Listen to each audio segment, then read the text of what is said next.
All right, so ladies and gentlemen, today you guys are working with pages 3 through 9 of Ta-Nehisi Coates' Between the World and Me. You have 5 questions to answer. For each question, you guys need to have your answers be between 2 and 5 sentences long, and you also need to have at least one piece of evidence in each answer. So let's talk this through. Question 1 asks us, according to Coates, why does the political definition of people matter?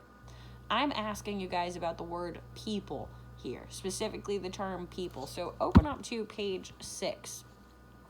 On page 6, in the paragraph that takes up most of the page, he starts talking about Abraham Lincoln. Coates writes, when Abraham Lincoln declared in 1863 that the Battle of Gettysburg must ensure that government of the people, by the people, for the people, shall not perish from the earth, he was not merely being aspirational. At the onset of the Civil War, the United States of America had one of the highest rates of suffrage in the world.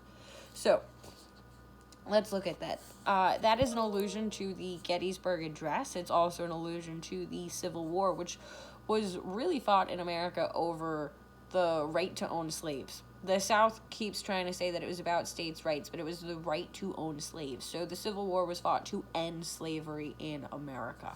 It was big battle between the North and the South. I don't know if you guys have heard about it, but you can YouTube it or Google it and look things up if you're not quite sure about that portion of history.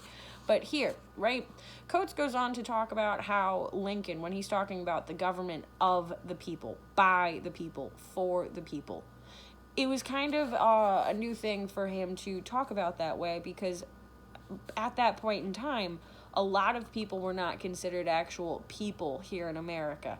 We today define people as essentially anyone that's human, anyone that's alive, a person.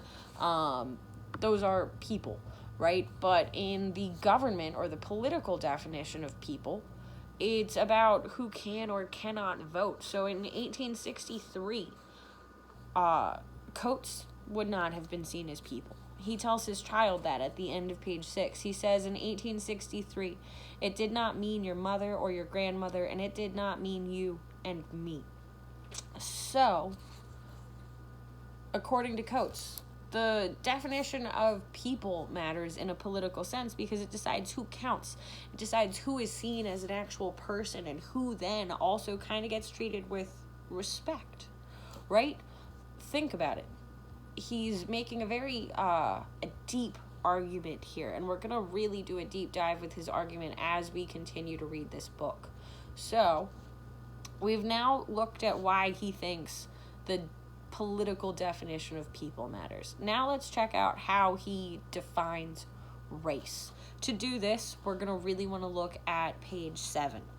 At the top of page 7, Coates says, Americans believe in the reality of race as a defined, indubitable feature of the natural world.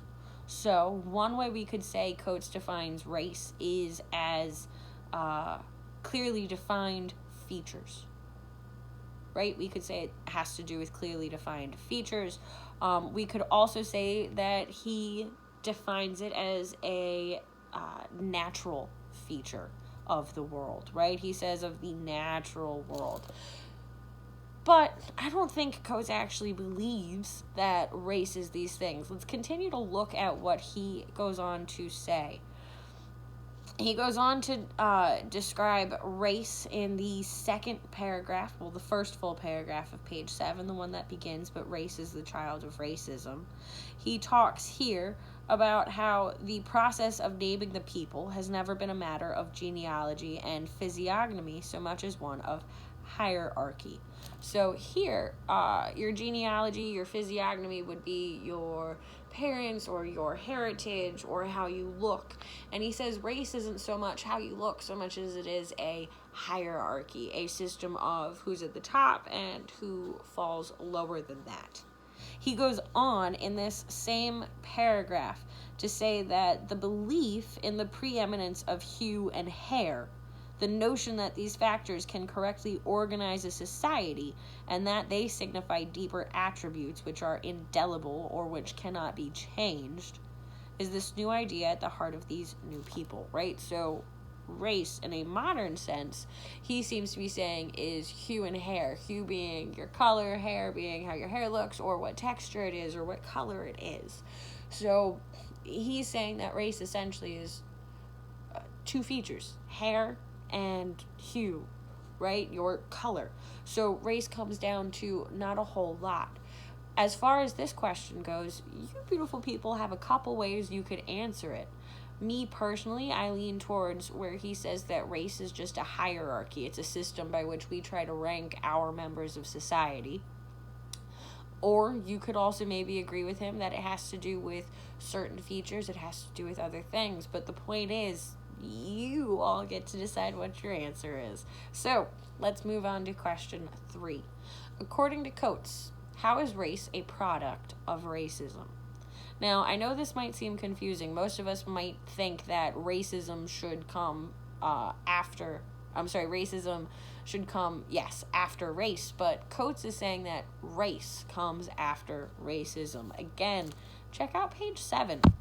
Look at what we've looked at so far. So he says that the process of naming people, of creating this hierarchy, it very rarely starts with just recognizing their features. He's saying essentially that racism creates race because we create a hierarchy of features or of traits, right? So the assumption becomes that this one feature means something good or something positive, which means we start ranking everyone else based on what we believe to be the good or the bad virtue or feature. Therefore, racism creates race because we start to say these are good features, these are bad features, before we start to actually define these are the features of this group, these are the features of that group. We just assign a hierarchy. And so Coates is really arguing that this hierarchy is what creates the idea of race. So it's racism, this idea that certain groups might be better than others, or along those lines. That is what creates race. Let's move on to question 4.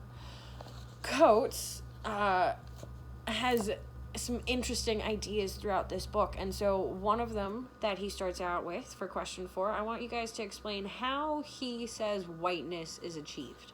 If you guys look at the start of page 6, Coates says the progress of those Americans who believe that they are white was built on looting and violence.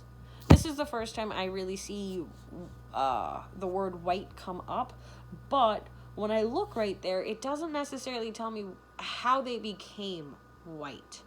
It tells me that the progress of America was looting and violence. But let's check out the bottom of page 7. At the bottom of page 7, he's talking about these new people and how they are a modern invention. And so he talks about these new people were something else before they were white. They were Catholic, Corsican, Welsh, Mennonite, Jewish, and if all of our national hopes, he goes on to say that he hopes they will become those things again, not just remain white. It still hasn't told me how they became white. For that, I need to look at page 8. At the top of page 8, he says, as for now, it must be said that the process of washing the disparate tribes white, or making them white, right? The elevation of the belief in being white was not achieved through wine tastings and ice cream socials, but rather through a few things. So, whiteness is achieved through the pillaging of life, liberty, labor, and land, through the flaying of backs, the chaining of limbs, the strangling of dissidents, the destruction of families, the rape of mothers, the sale of children, and various other acts meant first and foremost to deny you and me the right to secure and govern our own bodies.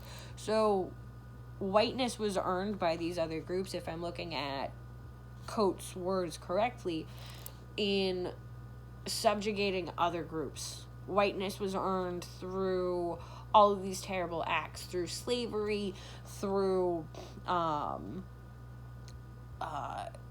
kicking out all natives, through tons of awful acts of history. So races or whiteness is achieved through, taking power from others, essentially, or through all these really terrible things. Look at what he says. He's talking about quite a long era of American history, and he's not wrong. He's bringing up very true things that have happened. So let's keep going. Question 5, based on pages 3 through 9. Why doesn't Coates think America is the greatest and noblest nation? You guys, hopefully, throughout watching this, have figured out a couple reasons why America might not be the greatest and noblest nation. But, in case you missed it, I'm going to break it down for you again. Go all the way back to page 6. Page 6, right? He's talking about Abe Lincoln. He's talking about the Gettysburg Address. He's talking about slavery. So, one reason why Coates doesn't think America is the greatest and noblest nation is because of that. For a very long time in America, being considered a person or being considered someone that actually was a citizen and mattered was held for very select few. It was white landowning men for the longest time. No other groups, no other races, no other genders, no other nationalities, nothing, just white landowning males. And so when you go back to that time in history and you look at all of the people that have been subjugated or have suffered because of that, there's no way that you could argue that America was the greatest and noblest nation, especially if you're looking at it from a standpoint of slavery. Without slavery, America wouldn't have been what it was today. Slavery built America, and Coates gets at that in this portion of his book. He's talking about how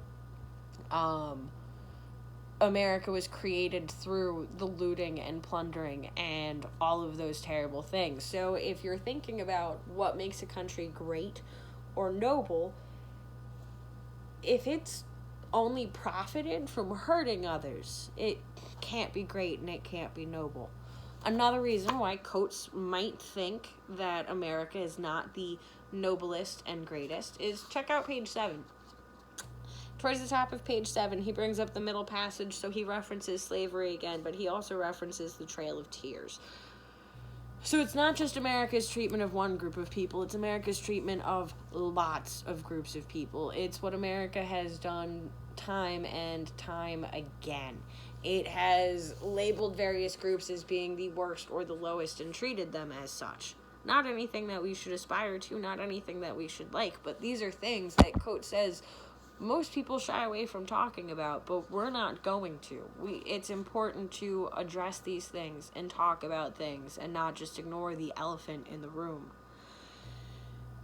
He also, finally, in my personal opinion, as far as just finally goes, when you really want to think about Coates and why he thinks America can't be great, go back to the very beginning. Go back to page 6, where he's talking about the government. Our government hasn't always served everyone, or at least not all of our citizens.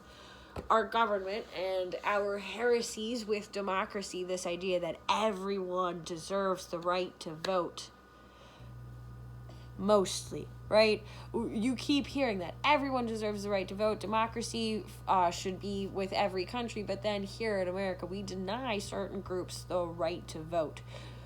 And it's through that term, people, like Coates mentioned. So on page 6, another reason why Coates might think America is not the greatest and noblest nation in the world, it could have to do with our lack of true democracy, or actually caring about getting true democracy, or our continued efforts to prevent certain groups of people from voting. In today's society, there are still certain groups that cannot vote. More on that later.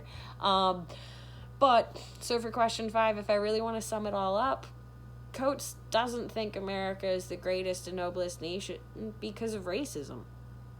I think that's the short and sweet answer, but I still need evidence to support this, which is why I went through all that stuff with you guys. So, beautiful people, please do your work. Please answer your questions. If you need help, please reach out. All right, make good choices. Until next time, toodles.